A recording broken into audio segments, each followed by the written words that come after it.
समझने के लिए और बोलने के लिए अपनी सामर्थ्य होता है। आइए प्रार्थना।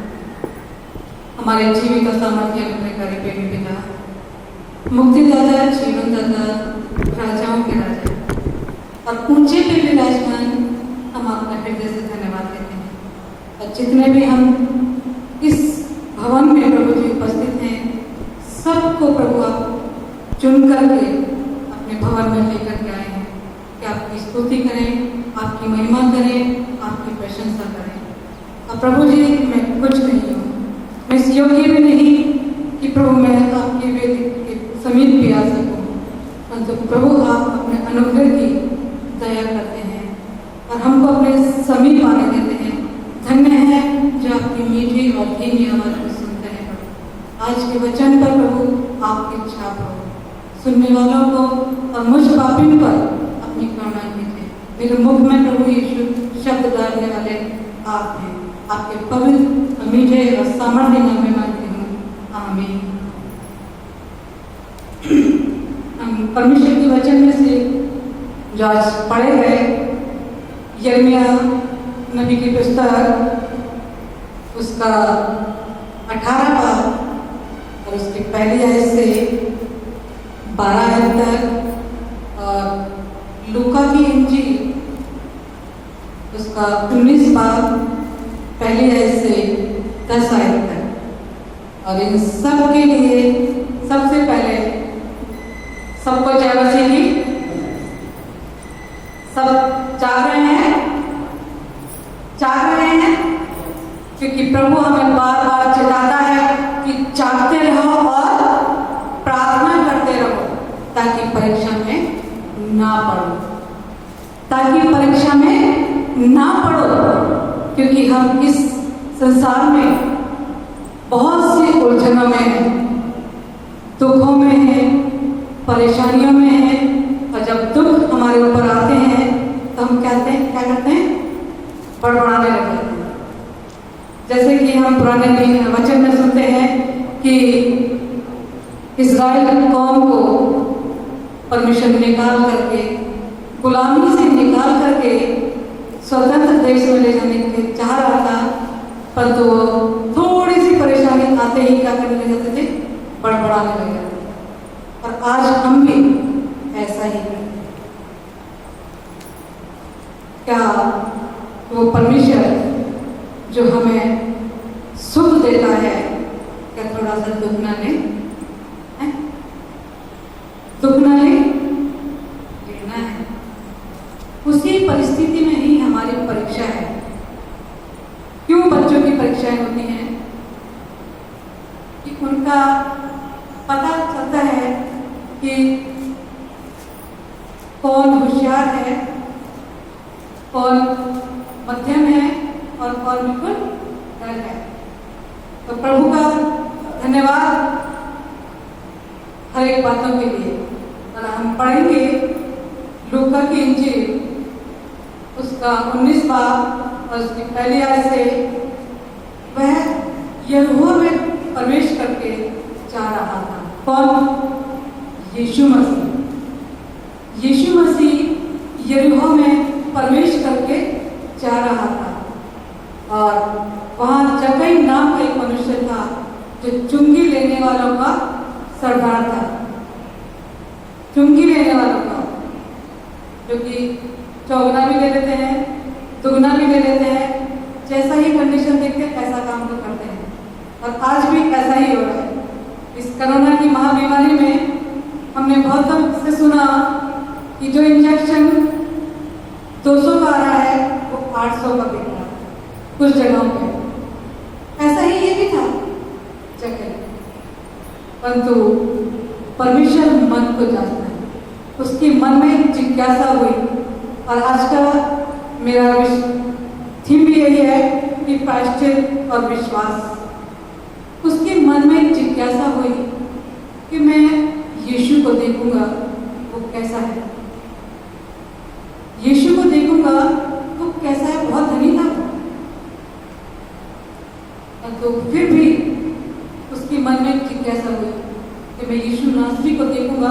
उसने सुना होगा कि यीशु मुर्दों को जीवित करता है, यीशु नासरी दुष्ट आत्माओं को निकालता है, यीशु नासरी बहुत बड़े बड़े 5,000 लोगों को रोटियां खिलाई 2 मछली और 5 रोटी से।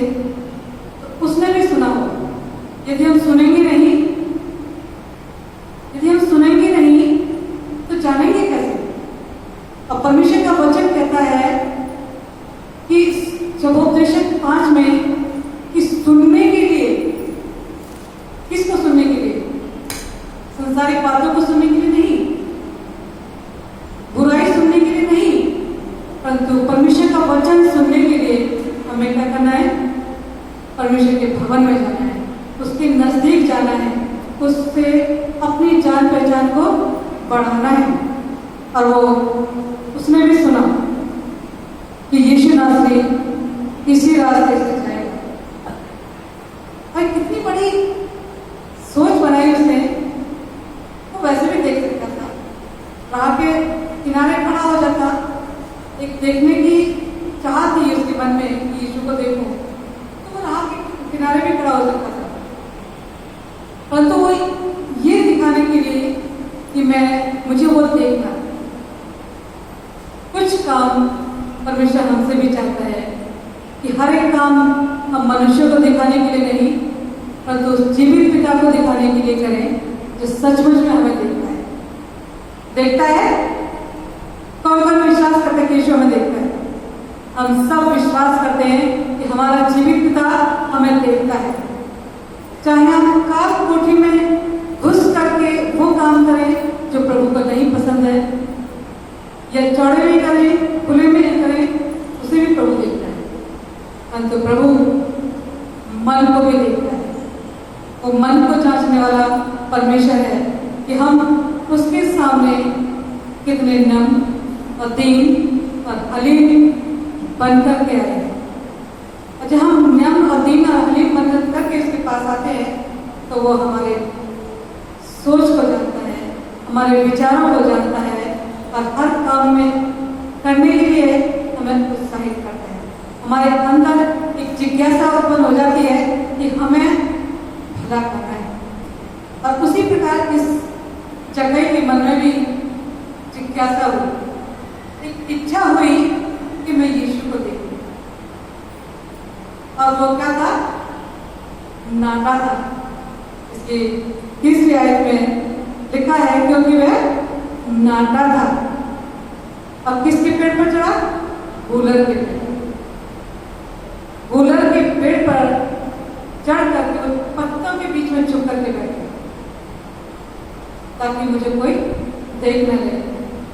तो यीशु मसीह, मेरा कहने का जो उद्देश्य है वो यह है कि यीशु मसीह हमारे दिल को जांचता है, और उस जगह की मन की सोच को यीशु मसीह ने जान लिया। क्या यीशु मसीह से पहले से जानते थे? नहीं। उसी समय यीशु मसीह ने उसको देख, उसके मन की जिज्ञासा को जाना कि ये मुझे देखना चाहिए। और आज भी हम सबको देख रहा है। और वह नाटा था और क्या गूलर के पेड़ पर चढ़ गया था, और क्योंकि यीशु उसी मार्ग से जाने वाला था। यीशु मसीह उसी रास्ते से जाने वाले थे। क्या आज भी यीशु मसीह आ जाए और हम लोग तैयार हैं? हम भी सोचेंगे देखने के लिए, अभी लेने के लिए नहीं, अभी सिर्फ यीशु मसीह घूमने के लिए आते हैं। तो सब जो जानते हैं सब सोचेंगे हम भी देखें यीशु कौन है। थोड़ी सी निगाह हमारे पर भी हो जाए, क्या पता हमारे पर भी हाथ लग दे यीशु मसीह, तो हमारी बीमारी दूर हो जाए। क्योंकि इस संसार में हर एक मनुष्य कुछ ना कुछ परेशानियों में उलझा हुआ है। और यीशु मसीह ने जक्कई के मन की अंदर झांका और उससे कहा, हे जक्कई नीचे उतर। झट नीचे उतरा। तब जब यीशु उस जगह पर पहुंचा और तो ऊपर दृष्टि करके कहा, हे जक्कई झट उतारा, क्योंकि आज मुझे मुझे तेरे घर में रहना अवश्य है। वो कितना खुश हो गया होगा कि ये यीशु मसीह जिसको मैंने देखने की जिज्ञासा करी, देखने की इच्छा करी, तो ये तो मेरा नाम भी जानता है। आज कोई नेता वगैरह आ जाए या हमारा अधिकारी आ जाए जहाँ हम जॉब करते हैं और वो हमारे नाम से पुकारे तो हमारे हाथ पैर काम में लग जाते हैं। अरे ये तो मेरे को नाम से जानता है। अधिकारी तो जान के लेके हमारे नाम को वो तो जानता भी नहीं था यीशु मसीह। और तो यीशु मसीह ने जगह से कहा, जगह नीचे करो, क्योंकि मुझे तेरे घर में रहना अवश्य है।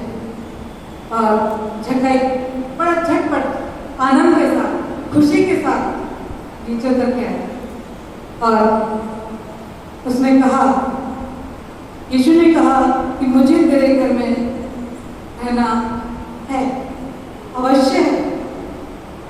और ये देखकर सच में जब हम किसी काम के लिए, भलाई के लिए बढ़ते हैं तो दूसरे लोगों को पहले जलन हो जाती है कि अरे ये बहुत विश्वासी बन रहे हैं, ये अपने आप को ज़्यादा प्रभु के भक्त बनते हैं।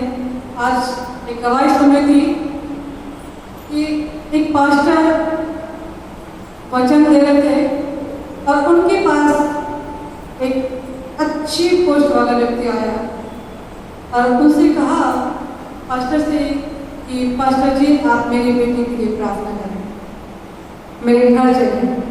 तो पास्टर ने बोला कि मैं यहाँ पे आया हूँ, मैं इनकी बिगड़ अनुमति के मैं आपके साथ नहीं जा सकता। तो उनसे बात हुई, जो वहाँ के लीडर थे, उनसे बात करके उन्होंने परमिशन दे दी। और शाम के टाइम जब वो उनके घर पहुँचे, उस बेटी को देखा तो वो क्या थी, बिस्तर पर लेटे हुई थी। उसका एक भी अंग, ना पैर ना हाथ, कुछ भी मूवमेंट में नहीं था, सिर्फ मुंह से बोलती थी। और जब उसके फादर ही उसकी देख रेख करते थे और उसकी क्या जिज्ञासा थी कि फादर मेरे लिए नहीं, मैं और मेरे पिताजी तो हमने बाइबल पढ़ी है, मंगाई, पढ़ रहे हैं, जान रहे हैं, बहुत सी बातें हमें समझ आती हैं, बहुत सी बातें हमें समझ नहीं आती हैं, परंतु मेरी माँ और मेरे भाई वो नहीं मानते हैं। और जो हमारे पड़ोसी हैं वो भी नहीं मानते हैं कि प्रार्थना कीजिए।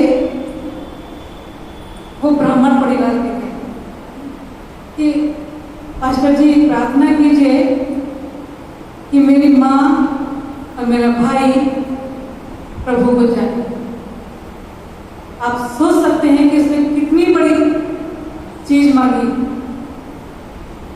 उस पास्टर की आंखें खुल गई कि जो बेटी बिस्तर पे पड़ी है, ना ही वो अपने आप वॉशरूम में जा सकती है और ना ही वो अपने आप खा सकती है, ना पी सकती है, और तो क्या मांग रही है, अपनी माँ और भाई और पड़ोसियों के लिए कि परमेश्वर पर विश्वास करें।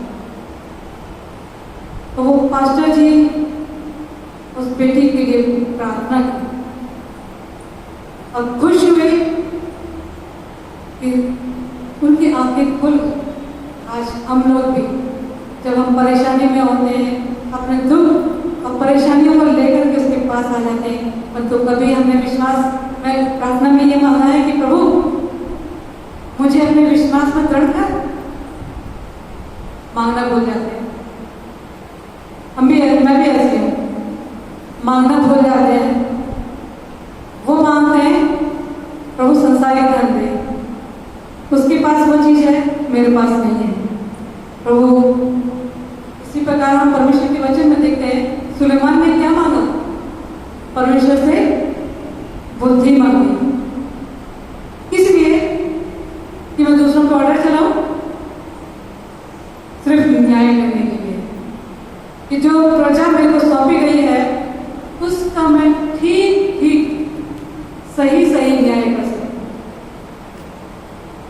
उसने धन दौलत नहीं मांगा, ऐशो आराम नहीं मांगा। और परमेश्वर कहता है कि पहले उसके धर्म और राज्य की खोज करो तो संसारिक वस्तुएं तुम्हें आप से आप क्या होंगी, प्राप्त हो जाएंगी, मिल जाएंगी। इसलिए पहले उसकी उन वस्तुओं को मांगे जो हमें देने के लिए वो तत्पर तैयार रहता है, तत्पर अपनी बाहें पसारे खड़ा रहता है कि मेरे लोग मेरे को ध्यान दे रहे हैं नहीं, मुझे जान रहे हैं नहीं। परंतु हम क्या करते हैं, अपनी मनमानी करते हैं, अपनी मनमानी। और जब हम अपनी मनमानी करते हैं तो परमेश्वर क्या करता है, हमको हमारे ही हाल पर छोड़ देता है। जिस प्रकार हम सदोम और अमोरा के लिए देखते हैं कि उनके लिए अब्राहम ने प्रार्थना मांगी परमेश्वर से कि वहाँ 50 में होंगे तभी प्रभु तो छोड़ देगा। उन्होंने कहा, परमेश्वर ने कहा हाँ मैं छोड़ दूंगा। परंतु मांगते मांगते मांगते मांगते वो कितने पर आ गए, 5 पर। वहां पर 5 भी नहीं थे। प्रचार किया गया कि पश्चाताप करो, तौबा करो तो तुम छोड़ दिए जाओगे, सदोम और अमोरा नाश नहीं होगा। जो भाई और बहन लोग नहीं जानते, ये पुराने नियम में है कि सदोम और अमोरा नाश किया गया अविश्वास के कारण, अपनी गलतियों का पश्चाताप न करने के कारण। परंतु एक शहर छोड़ दिया गया, कौन सा, निनवे। उन वहां के लोगों ने क्या किया, पश्चाताप किया, अपनी बुराइयों से, अपने गंदे कामों से पश्चाताप किया और किस पर विश्वास किया, परमेश्वर पर। आज भी वो हमें यही बताना चाहता है कि विश्वास में हमें दृढ़ होना है, मजबूत होना है, चाहे हमारे ऊपर कितनी भी परेशानियां क्यों ना आए। और तो प्रभु कह सके, धन्य है मेरा दास, धन्य है मेरी दासी। और प्रभु घमंड करके कह सके उस दुष्ट से कि क्या तूने मेरे दासों को देखा है, क्या तूने मेरी बेटियों या बेटे को देखा है। किसके विषय में परमेश्वर ने घमंड किया था। परमेश्वर के वचन में जो वचन पढ़ते हैं उनको पता है, अय्यूब के विषय में। और उसकी जो आयत है मुझे बहुत अच्छी लगती है, 1 की 6 और 7 कि परमेश्वर कितने घमंड के साथ कहता है कि क्या यहोवा ने शैतान से पूछा, तू कहां से आता है।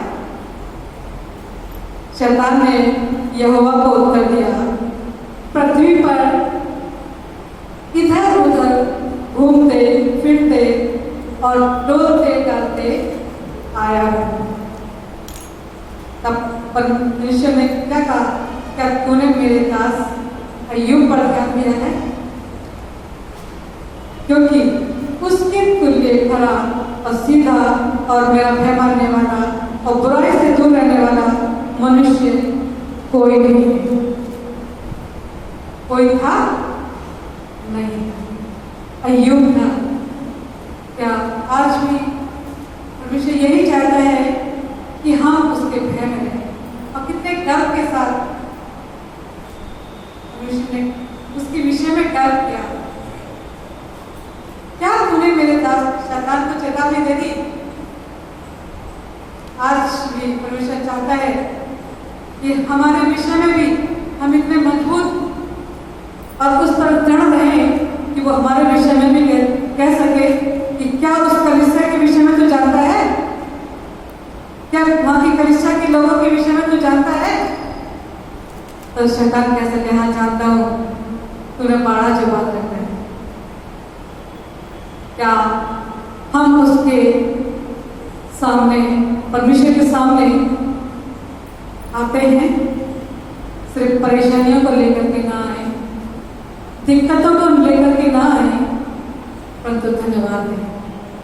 और जो अभी गाना गाया गया कि जपते रहे तेरा नाम राजाओं के राजा, यीशु यीशु नहीं जपता। जपने का मतलब क्या है कि हम सोते, जागते, उठते, बैठते, हम कोई भी घर में कोई चीज आ रही है, राशन ला रहे हैं, उस पर प्रभु का धन्यवाद दें। बीमारी है, दवाई खा रहे हैं, प्रभु को पुकारे, प्रभु तो ही ठीक है। दवाइयाँ तो क्या है? जरिया है। डॉक्टर क्या है? एक जरिया है। परंतु चंगाई देने वाला कौन है? यीशु नासरी। मनों को बदलने वाला यीशु नासरी। आज भी परमेश्वर हमसे यही चाहता है। और जब शैतान से कहा, परमेश्वर ने, शैतान ने यहोवा को उत्तर दिया, क्या अय्यूब परमेश्वर का भय बिना लाभ के मानता है? तब परमेश्वर ने, क्या तूने उसकी और उसके घर की और जो कुछ उसका है उसके चारों ओर बाड़ा नहीं बांधा? तूने तो उसके कामों पर आशीष दी है, आशीष दी है, बाड़ा बांध रखा है। क्योंकि अय्यूब के तरह कोई खराब या बुराई से दूर रहने वाला, परमेश्वर का भय मानने वाला कोई नहीं था।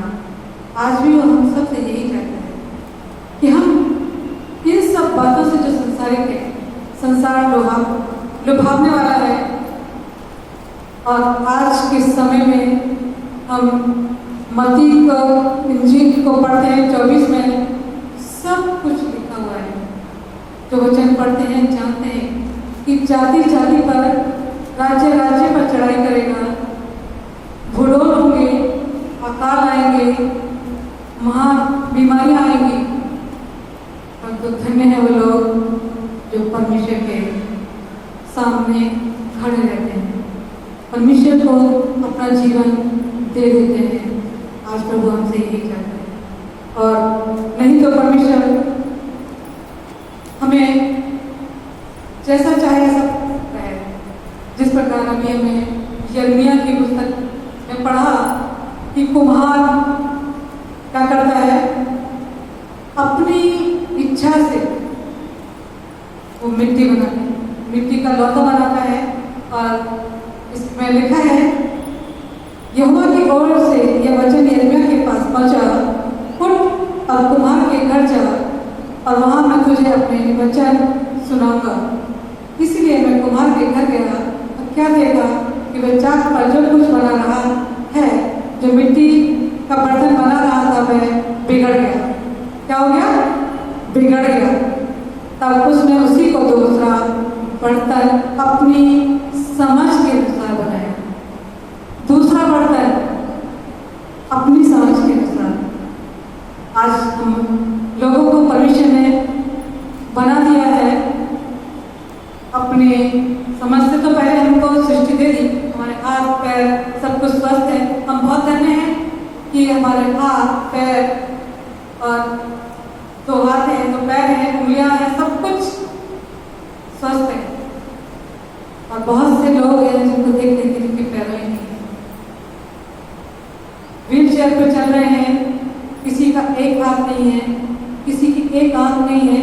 परंतु हम धन्य हैं कि परमेश्वर ने हमको अपने स्वरूप में और अपनी समानता में बनाया है। और जब हम अपनी मनमानी करते हैं, परमेश्वर देखता रहता है। अभी मैंने बोला कि परमेश्वर हमें निहारता रहता है और वो हमें हमारे कामों को भी देखता है कि हम उसको कितना समय दे रहे हैं, प्रार्थना कर रहे हैं नहीं, उसको धन्यवाद दे रहे हैं या नहीं। और उसी प्रकार जब हम उसको इग्नोर करते हैं, बाइबल हमारे घरों में एक तरफ रखी रहती है और उसका इस्तेमाल नहीं करते, तो क्या परमेश्वर हमको देखता नहीं है? देखता है। परंतु वो हमको उस समय पे हमारे हाथ पे ही छोड़ देता है।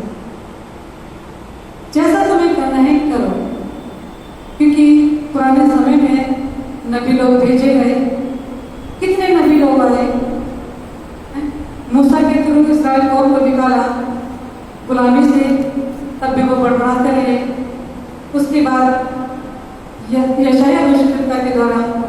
वचन को बांटा गया, भविष्यवाणियां हुई यिर्मयाह के द्वारा, यहेजकेल के द्वारा, बहुत से नबी आए।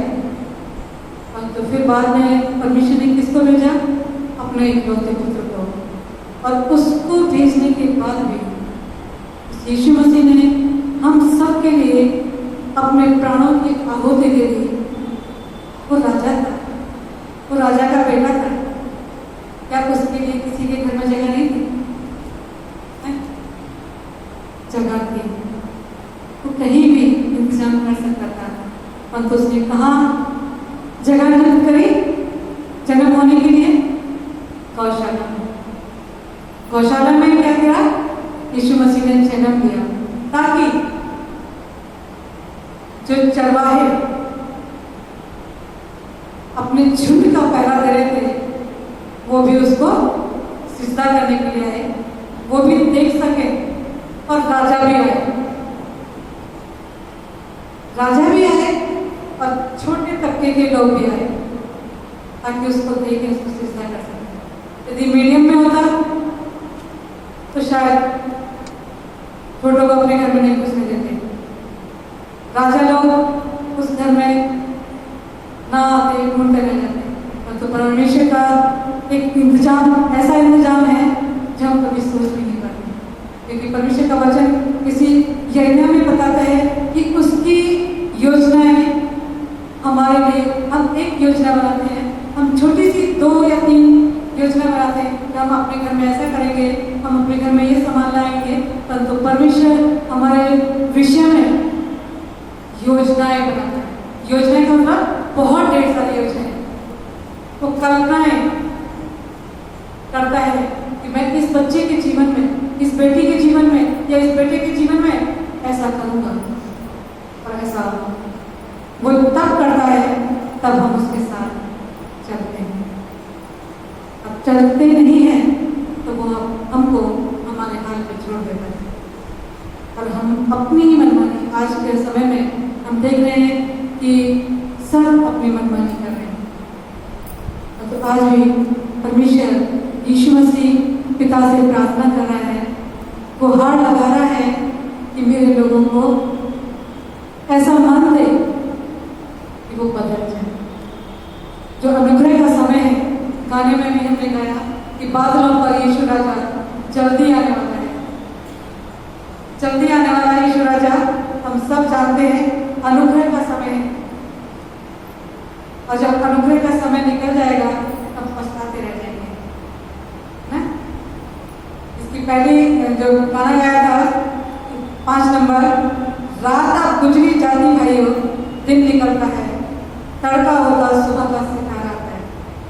अब रात हो जाने वाली है क्योंकि महाबीमारियां संसार में अब जगह जगह पे कुडोल भी आ रहे हैं, लड़ाइयाँ भी हो रही है, महाबीमारियां भी आ रही हैं। ये सब लिखी हुई बातें, ऐसा नहीं है परमेश्वर का वचन करता नहीं है। सब एक के बाद स्टेप बाय स्टेप वचन पूरा हो रहा है। और तो धन्य है वो लोग जो परमेश्वर के वचन को सुनते हैं, मानते हैं, उस पर चलते हैं। और अनुग्रह का वक्त गया, दरवाजा बंद हुआ। ये उन लोगों, उन 10 कुंवारियों के विषय में गाना कि जब वो तेल लेने के लिए गई तो क्या हुआ? दरवाजा बंद हो गया। 5 मूर्ख और 5 समझदार थे। मत्ती की इंजील 25 बाब में पढ़ते हैं कि उनमें 5 मूर्ख और 5 समझदार थे। मूर्खों ने अपनी मशालें तो ले ली। आज हम भी जो मसीह में हैं, हमने नाम जान तो लिया, नाम तो हो गया, हम मसीह हैं, परंतु हृदय रूपी पटिया पर परमेश्वर का वचन नहीं लिखा है। परंतु परमेश्वर चाहता है कि हम अपनी हृदय रूपी पटिया पर इस वचन को लिख लें, याद कर लें, जान लें, क्योंकि वचन अभी हम सुनने में आया कि वचन छिप जाएगा। और बहुत सी जगहों पर अभी भी संगति नहीं हो रही है। बहुत सी जगहें हैं, चर्च अभी तक नहीं खुले हैं। पूरा और अब तो दोबारा से लॉकडाउन आया और हम धन्य हैं कि हमारा चर्च कुछ समय के लिए ही बंद हुआ था और उसमें भी सुबह 6 बजे की प्रार्थना करते थे। पैसा सुबह 6 बजे भी 6 से 8 कुछ समय किया और उसके बाद में भी ज़्यादा शक्ति होगी तो थोड़े दिनों के लिए ऑनलाइन करेंगे। पर हम धन्य हैं आज कि हम उसकी स्तुति और महिमा संगति में कर रहे हैं और परमेश्वर का वचन ये भी कहता है कि अंत के समय में स्तुति करना, संगति करना ना छोड़ना। परंतु एक वो आया था मेरे पास मैसेज कि शैतान कहता है यीशु मसीह से, देखा मैंने तेरे चर्चेस बंद करा दिया है। यीशु मसीह ने हंस करके दुष्ट को जवाब दिया, हाँ कि वो मेरी योजना थी, तेरी नहीं थी। तेरी योजना नहीं थी कि तूने चर्च बंद कराया, वो मेरी योजना थी। आप सब लोग सोच रहे क्यों ऐसा? क्योंकि आज हमारे घरों में प्रार्थनाएं होनी शुरू हो गई है। जिन घरों में प्रार्थनाएं नहीं होती थी उन घरों में प्रार्थनाएं होनी शुरू हो गई है। चलो हम भवन में नहीं जा सकते, घर में प्रार्थना होनी है। धन्य है वो परिवार, आशीषित है वो परिवार जो घरों में प्रार्थनाएं कर रहे हैं, प्रभु को महिमा दे रहे हैं, प्रभु की स्तुति कर रहे हैं। और प्रभु ये नहीं चाहते कि हम भवन में आएंगे तभी हमारी सुनेगा, परंतु हम जहाँ भी हैं, जिस जगह पर भी हैं, हम उसकी स्तुति और महिमा कर रहे हैं तो प्रभु हमारे सुन रहा है। और वचन के थ्रू भी हमें यही बताना चाहता है कि हम 5 मूर्ख वालियों की तरह न रह जाए, जिन्होंने मशालें तो ली, बाइबल तो ले ली, चर्चिस में नाम तो लिखवा दिए, परंतु वचन का तेल हमने नहीं लिया। हम समझदार वालियों की तरह इस वचन के तेल को भी अपने हृदय रूपी बढ़िया पर लेते हैं। चाहे वचन छिन जाए, चाहे आराधनालय बंद हो जाए, परंतु जो वचन हमारे हृदय में लिख गया है, क्या हम भूल सकते हैं उसको? भूल सकते हैं? कभी नहीं। क्योंकि जो हम बहने हॉस्टल में पढ़ी हैं या जो बच्चे संडे स्कूल में पढ़े हैं, हम जानते हैं कि सबसे पहले क्या सिखाया जाता है? 23 चबूर, यहोवा मेरा चरवाहा है। और जब हम छोटे थे तो या अभी भी बच्चे हैं, जब डरते हैं ना अंधेरा होते हैं तो क्या करते हैं? यही बोलते हैं, अक्सर यही याद आता है, यहोवा मेरा चरवाहा है। वैसे चाहे याद रहे या ना रहे, परंतु उस समय पे यहोवा मेरा चरवाहा याद रहता है, यहोवा मेरा चरवाहा है। बहुत जल्दी जल्दी बोलेंगे, खुदा मेरी मदद करना, खुदा मुझे डर लग रहा है, खुदा मेरे साथ है। और सच में खुदा उस समय हमारे साथ है। वो बचपन है, वो बचपन के लिए है, परंतु आज हम बड़े हो गए तो दूध पीते ही ना रह जाए, यहोवा मेरा चरवाहा ना बोलते रह जाए, परंतु वचन को खाना, पूरी रोटी खाना, पूरी खुराक खाना हमारा फर्ज बनता है। क्योंकि समय नजदीक है। खुराक मतलब परमेश्वर का वचन। प्रतिदिन हमें वचन की खुराक लेनी चाहिए और लेते हैं तो हमने। और जिस पास्टर की मैं ये गवाही सुनी थी, कल वचन सुना कि वो कहीं जॉब करते थे और वहाँ के जो मैनेजर था उस पर किसी का कर्जा था। और जब उसका फोन आया तो उस पास्टर को बोला कि फोन उठा के बोल देना कि मैं नहीं हूँ। उन्होंने बोल दिया, झूठ बोल दिया। तो झूठ बोल दिया तो जिसका फोन आया था उसने भी यकीन कर लिया कि उसके बाद में मेरा मन अंदर ही अंदर मुझे कचोट पा रहा, ठेस लगती रही कि तूने झूठ बोला। और जब नेक्स्ट डे वो ड्यूटी, और बहुत दूर से जाते थे ड्यूटी करने, और जब वो दूसरे दिन या तीसरे दिन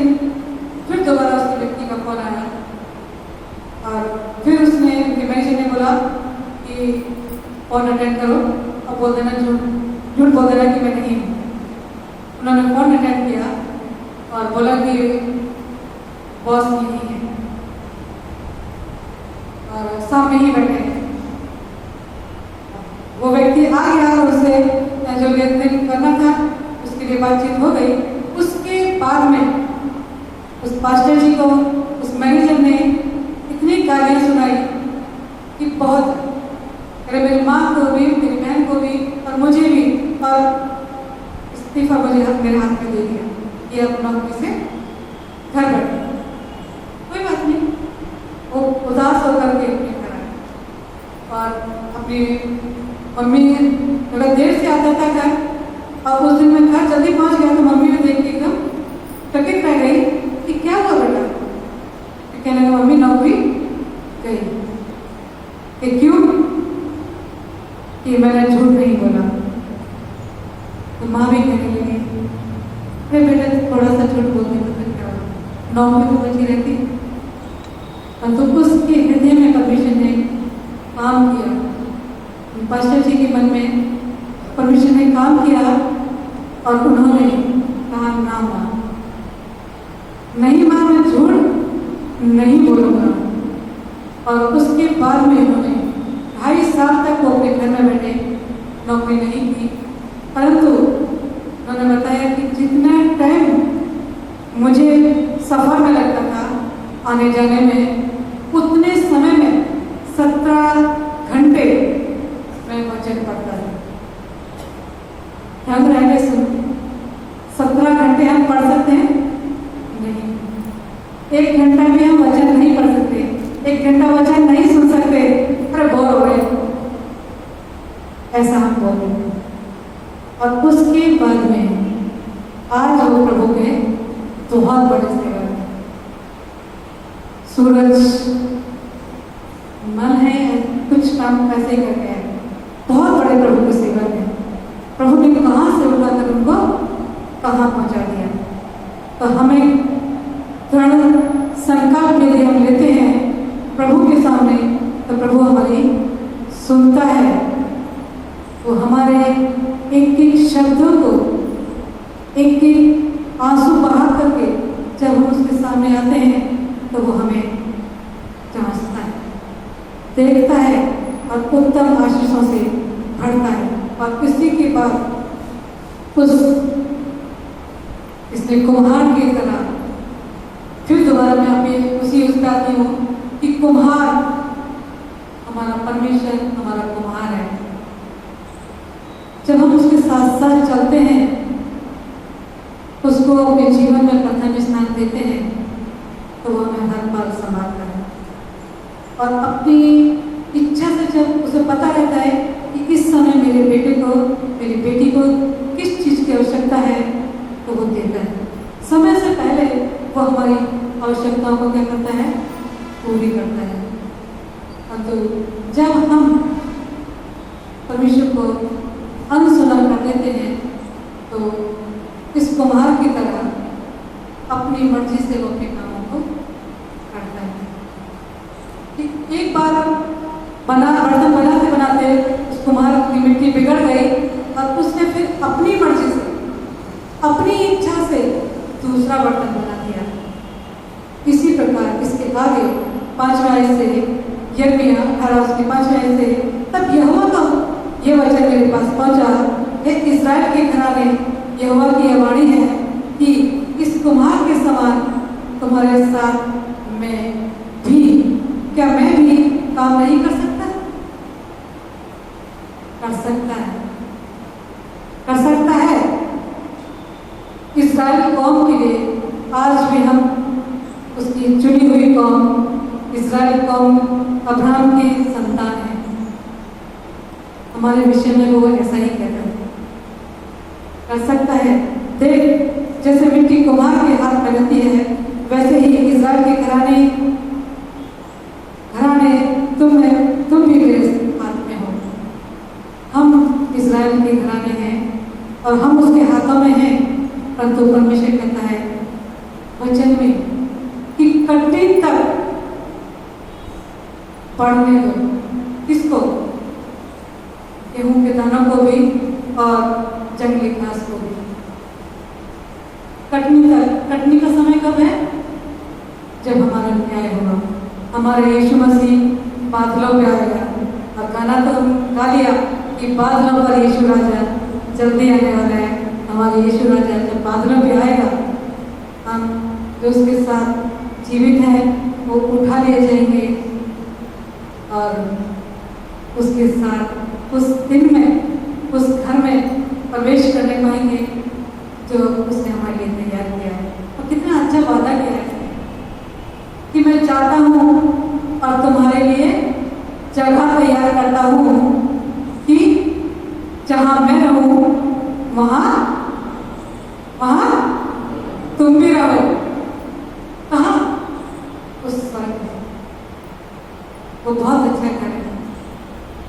तो इस्राएल कौम की तरह आज भी वो हमें समझा रहा है, हमें अनुग्रह का समय दे रहा है, पश्चाताप का समय दे रहा है कि हम अपनी अपनी बुराइयों से, अपने अपने गंदे कामों से पश्चाताप कर लें और प्रभु पर विश्वास करें। और ऐसे ही 7वीं आयत में, जब मैं किसी जाति या राज्य के विषय में कहूँ कि उसे उखाड़ूंगा या ढा दूंगा अथवा नष्ट कर करूंगा, तब यदि उस जाति के लोग जिसके विषय में मैंने यह बात कही हो अपनी बुराई से फिरे, तो मैं उस विपत्ति के विषय जो मैंने उन पर डालने की ठानी हो पछताऊंगा। परमेश्वर भी बहुत अच्छा है, वो पिता बहुत अच्छा है जो उसने ठान भी ली कि मैं इनका नाश करूंगा। निनवे को नाश करने के लिए ठान लिया था परमेश्वर ने, और तो वहां के लोगों ने क्या किया? पश्चाताप किया। वहां के राजा तक ने पश्चाताप किया, जानवर तक ने वास किया। राजा ने अपना पागा फाड़ा और टाट पर बैठकर क्या किया? उपवास किया, प्रार्थना की, और 3 दिन तक वहां के लोगों ने न खाया न पिया, और तो क्या किया? प्रार्थना की। और उसके बाद में प्रार्थना परमेश्वर के कानों तक पहुंच गई और निनवे छोड़ दिया। ऐसा हमारा परमेश्वर है। वो दुख हमें तब देता है जब हम उसकी नहीं सुनते, अपनी मनमानी करते रहते हैं। तब प्रभु सोचता है, हम भी माँ बाप जब बच्चे हमारी नहीं सुनते, संसारिक माँ बाप सबके पास बच्चे हैं और बच्चे अपनी मनमानी करते तो बहुत गुस्सा आता है और उनको उन्हीं के हाथ पर छोड़ देते हैं। और तो जब बच्चे अपनी गलती का एहसास होता है, गलती मानते हैं, तो माँ बाप क्षमा कर देते हैं। वो तो बहुत बड़ा दयालु पिता है, विलंब से क्रोध करने वाला परमेश्वर है। और उसने देखा इस 8वीं आयत की अंतिम में लिखा है कि बुराई से फिर, 8वीं आयत को शुरू से दोबारा से पढ़ूंगी। तब यदि उस जाति के लोग जिसके विषय मैंने ये बात कही हो अपनी बुराई से फिरे, तो मैं उस विपत्ति के विषय में जो मैंने उन पर डालने की ठानी हो पछताऊंगा। एक बार और परमेश्वर पछताया, जबकि किसको? नूह के समय में परमेश्वर ने जल पैदा किया, उसके बाद में जो बदबू उठी उस स्वर्ग तक पहुंची, तब परमेश्वर ने कहा आज के बाद में मैं दुनिया को किसे पानी से हलाक नहीं करूंगा। तो परमेश्वर बहुत अच्छा है, पानी से हलाक नहीं करूंगा। इतने बड़े बड़े सब कुछ हम प्रभु को बहुत अच्छे से नजदीक से जानते हैं, और तो आज भी यही चाहता है कि मेरी प्रजा के लोग जो मेरे कहलाते हैं, मेरी जाति के लोग, इस्राएल को, अब्राहम की संतान, नम्र और दीन होकर के, उसके लिए हम निकालेंगे दूसरा इतिहास उसका 7 भाग और उसकी 14 आयत में बहुत अच्छे से लिखा है, जिसको मिले वो पढ़ सकता है। दूसरा इतिहास 7 भाग और उसकी 14 आयत।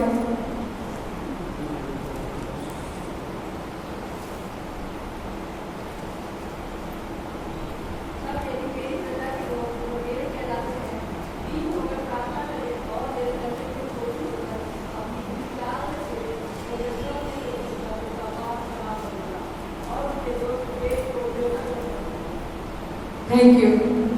सच प्रभु का वचन कहता है, तो कहता है कि तब यदि मेरी प्रजा के लोग जो मुझको जानते हैं, मेरी कौम दीन और नम्र होकर के प्रार्थना करेगी, प्रार्थना मांगेगी, तो मैं उनकी प्रार्थना को कहाँ से? स्वर्ग में से सुन लूंगा। और स्वर्ग से सुनकर, क्या लिखा है? मैं स्वर्ग में से सुनकर उनका पाप क्षमा करूंगा और उनके देश को चौराहा कर दूंगा। जैसे थे आशीषित थे तो आशीषित ही करेगा। और जिस प्रकार अय्यूब को किया परमेश्वर ने, कि अय्यूब की संतानें खत्म हो गई, जानवर सब खत्म हो गए, और तो उसकी बीवी भी जिद काटने लगी। अरे कैसा है तू, तुम्हें इतना दुख हो गया, अभी भी तू परमेश्वर को कुछ कह नहीं रहा। तो अय्यूब ने क्या कहा? क्या हम उसके हाथ से सुख लेना चाहते हैं तो दुख ना लें? और तो एंड में परमेश्वर कहता है कि यदि वो नम्र और दीन होकर के प्रार्थना मांगेंगे, प्रार्थना करेंगे, तो मैं उन्हें चाहूंगा तो कर दूंगा। और अय्यूब को पहले से ज्यादा कभी आशीषित किया। उसके बच्चे भी हुए, उसके जानवर भी, गधे, घोड़ी, बैल, सब कुछ उसको दुगना चौगुना करे। ऐसा है परमेश्वर। तो यही चाहते हैं कि हम अपने बुरे कामों को त्याग करके, पश्चाताप करके, तौबा करके उसके पास आते हैं, तो परमेश्वर हमारे सुनता है। और इसके दूसरे अध्याय उसके 15वें में भी लिखा है, अब से जो प्रार्थना इस स्थान में की जाएगी, उस पर मेरी आंखें खुली और मेरे कान लगे रहेंगे। मेरी आंखें खुली रहेंगी। एक ऐसा ना हो कि हम एक बार तो हमारे पाप क्षमा हो गए, फिर दोबारा आशीष मिल गई, और फिर दोबारा यदि हम पाप करने लगे तो फिर परमेश्वर ने इसलिए ऐसा भी परमेश्वर ने जिस महिला को विचार में पकड़ी गई थी, उस पर पथरावा की वहाँ की जो रीति थी, इसको पथरावा किया जाए। तब यीशु मसीह ने क्या कहा कि जिसने पाप न किया हो वो इसको पहला पत्थर मारे, और जमीन पर बैठ करके कुछ लिखने लगा। और जब उसने देखा कि किसी ने पत्थर नहीं मारा और वो महिला अकेली रह गई, तो यीशु ने उससे कहा, क्या तुझे किसी ने पत्थर नहीं मारा? तो यीशु ने क्या कहा उससे कि जा, फिर से पाप मत कर। एक चेतावनी दे दी, एक हिदायत दे दी कि फिर से पाप मत कर। आज हमको भी प्रभु यही सिखाना मांगता है कि हम उससे वो चेतावनी ले लें, वो दृढ़ संकल्प ले लें कि प्रभु आज से मैं ऐसा नहीं करूँगा या करूँगा। तो प्रभु हमारी प्रार्थना को सुनता है, अवश्य सुनता है, और वो हमें अपने जैसा बनाना चाहता है, उस अपने घर में ले जाने को तैयार है। कि अभी हमारे पास अनुग्रह का समय है, प्रार्थना मांग सकते हैं। और जब हम हमारे ये शरीर जो मिट्टी है, मिट्टी में मिल जाएगा, उसके बाद में हम प्रभु का धन्यवाद नहीं कर सकते, उससे प्रार्थना नहीं कर सकते। वहाँ पर उस चीज़ की प्रार्थना, विनती, सब कुछ की समाप्ति हो जाए। बहुत से लोग इस बात का, आज प्रभु का वचन जहाँ बांटा जा रहा है, वो यही कह रहे हैं, चंगाइयाँ लेना तो हम सब चाहते हैं। क्या परमेश्वर के पास हम इस मनसा से आते हैं कि प्रभु तू अपनी सामर्थ्य से भर हमें, अपने हमें प्रार्थना करना नहीं आता, हमें प्रार्थना करना सिखा दे। प्रभु मुझे वचन समझ में नहीं आता, प्रभु मुझे वचन समझने की बुद्धि दे, सामर्थ्य दे। वो ऐसा चाहता है।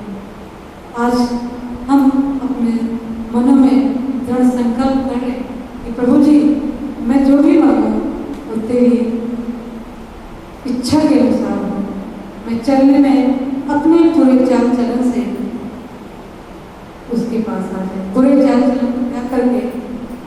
उसके पास आ जाए, क्योंकि परमेश्वर का वचन बार बार हमें हिदायत देता है। और जैसा भी गाना भी गाया गया था कि तेरा कलाम है ऐसे मेरे पाँव की दीपक।